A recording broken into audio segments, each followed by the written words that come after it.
대한민국 서북부, 강철 같은 해병대의 혼이 살아 쉬는 도시 김포. 그곳의 후미진 골목 어귀에는 세월의 흔적이 켜켜이 쌓인 작은 포장마차가 하나 있었다. 근성인의 포차. 해병대에서 20년 넘게 복무하다 명예롭게 전역한 박근성 원사가 운영하는 이 허름한 주황색 천막의 포차는 고된 훈련을 마친 젊은 해병들에게 단순한 선술집 이상의 의미를 지녔다. 칼바람 부는 겨울밤, 뜨끈한 어묵 국물 한 그릇에 시름을 녹이고 굳건한 자부심을 되찾게 해주는 성지와도 같은 곳이었다.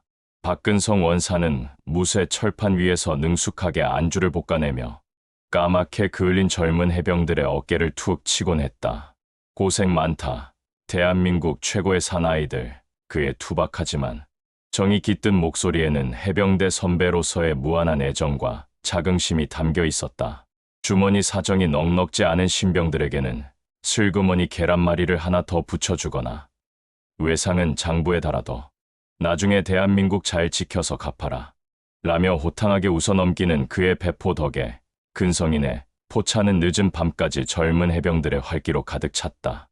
그의 아들 박민준 중위 역시 아버지의 뒤를 이어 해병대 장교로 복무하며 부자푸즈의 해병대 사랑을 증명하고 있었다. 하지만 이 평화로운 도시에 어두운 그림자가 드리우기 시작했다.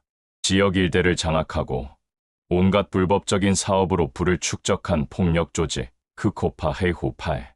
그들의 두목 황철용은 자신의 힘을 과시하기 위해 약자를 짓밟는 것을 서슴지 않는 잔혹하고 교활한 인물이었다. 그의 눈에 군기가 바짝 든 해병들은 그저 거슬리는 존재일 뿐이었다. 특히 해병들의 안식처인 근성인의 포차는 그의 심기를 건드리는 눈엣 가시였다. 사건은 사소한 시비에서 시작되었다. 황철용과 그 일당은 근성인의 포차에 들이닥쳐 보호비를 요구하고 플라스틱 의자에 앉아 술잔을 기울이던 해병들에게 의도적으로 시비를 걸었다. 어이, 나라 지킨다는 놈들이 겨우 포장마차에서 소주나 까고 있냐. 니들이 우리 같은 민간인들 덕에 편하게 지내는 거 알아. 조롱과 멸시가 섞인 도발에도 해병들은 민간인과의 마찰을 피하라는 군 규율 때문에 묵묵히 분을 사귈 수밖에 없었다. 박근성 원사가 나서서 그들을 말렸지만 황철용의 아나무인 격인 행패는 날이 갈수록 심해졌다. 결국 터질 것이 터지고야 말았다. 갓 자대 배치를 받은 신병들이 첫 외출을 나와 근성인의 포차에서 설레는 마음으로 꼼장어 구이를 맛보고 있을 때였다. 황철용의 패거리 수십 명이 포차를 에워쌌다. 그들은 다짜고짜 신병들의 멱살을 잡고 행패를 부리기 시작했다. 군복 입었다고 뭐라도 된 것 같아? 여기선 우리가 법이다. 연락을 받고 달려온 박민준 중위가 상황을 제지하려 했지만 수적 열세를 극복할 수는 없었다. 황철용은 비웃으며 박민준 중위와 어린 신병들을 무자비하게 폭행했다. 포차의 집기들이 부서지고 뜨거운 국물이 쏟아지는 아수라장 속에서 한 신병은 의식을 잃었고 박민준 중위는 얼굴에 깊은 상처를 입었다. 그들의 군복은 흙먼지와 피로 얼룩졌고 무엇보다 해병의 상징인 진홍색 명찰이 땅바닥에 내팽개쳐져 짓밟혔다. 그것은 단순한 폭행이 아니라 해병대 전체의 명예에 대한 능욕이었다. 사건은 즉시 군 헌병대와 경찰에 알려졌다.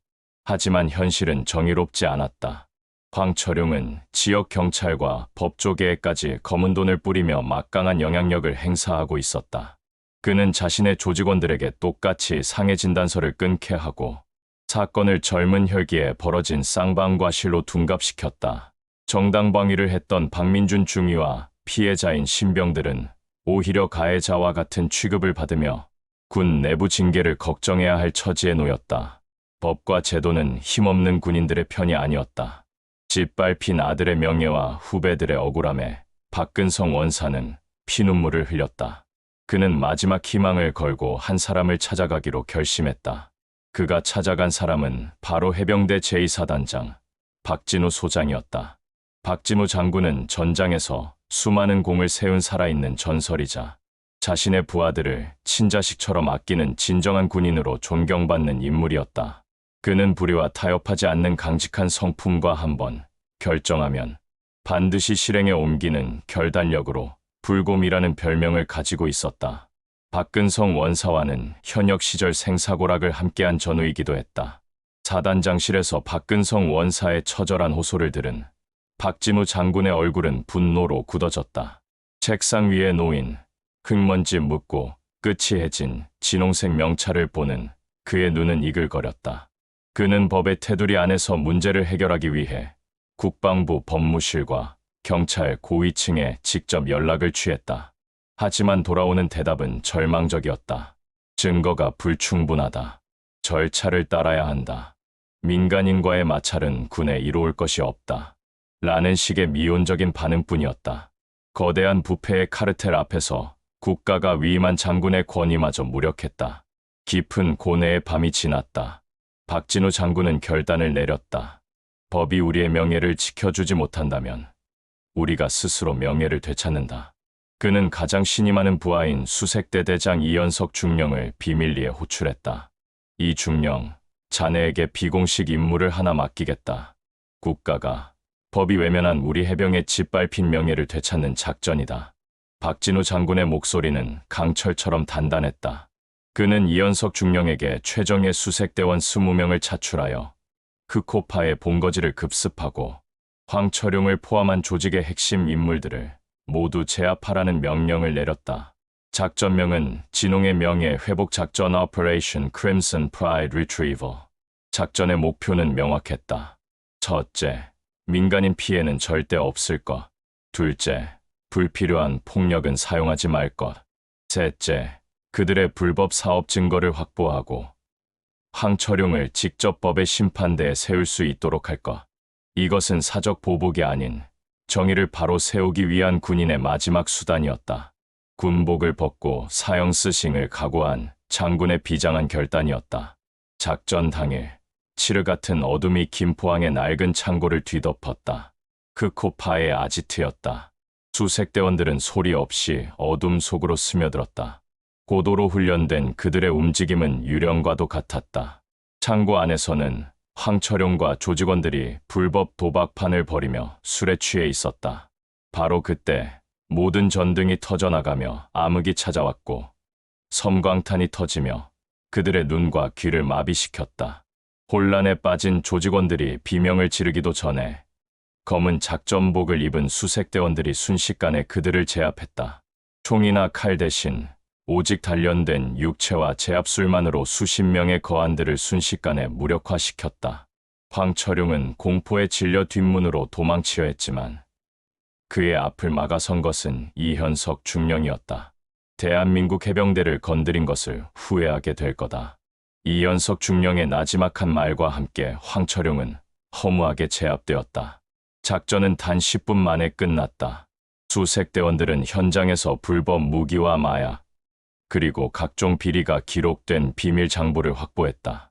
그리고 작전의 마침표를 찍듯 이연석 중령은 엉망이 된 도박, 테이블 중앙에 박민준 중위의 진홍색 명찰을 조용히 올려놓았다. 누가, 왜 이곳을 다녀갔는지를 알리는 명백한 서명이었다. 다음 날 아침, 대한민국은 발칵 뒤집혔다. 김포를 주름잡던 폭력 조직 흑호파가 하룻밤 사이에 일망타진되었다는 소식과 함께 현장에 남겨진 해병대 명찰 이야기는 언론의 헤드라인을 장식했다. 사건의 전말이 드러나자 여론은 들끓었다. 법과 제도가 보호해주지 못한 군인들의 명예를 군이 스스로 되찾은 통쾌한 사건이라며 박진우 장군을 영웅으로 칭송하는 목소리가 높아졌다. 국민들은 그의 용기 있는 결단에 아낌없는 지지와 찬사를 보냈다. 하지만 군과 정부의 반응은 달랐다.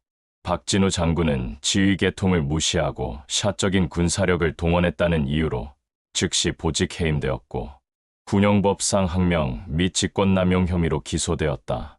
영웅은 순식간에 범죄자로 전락할 위기에 처했다. 군사재판이 열리는 날, 법정은 그를 지지하는 예비역들과 시민들로 가득 찼다. 피고인석에 선 박진우 장군은 조금도 위축되지 않고 당당했다. 검사가 그의 죄목을 나열하며 국가의 기강을 흔든 범죄자라고 몰아세울 때 그는 조용히 입을 열었다.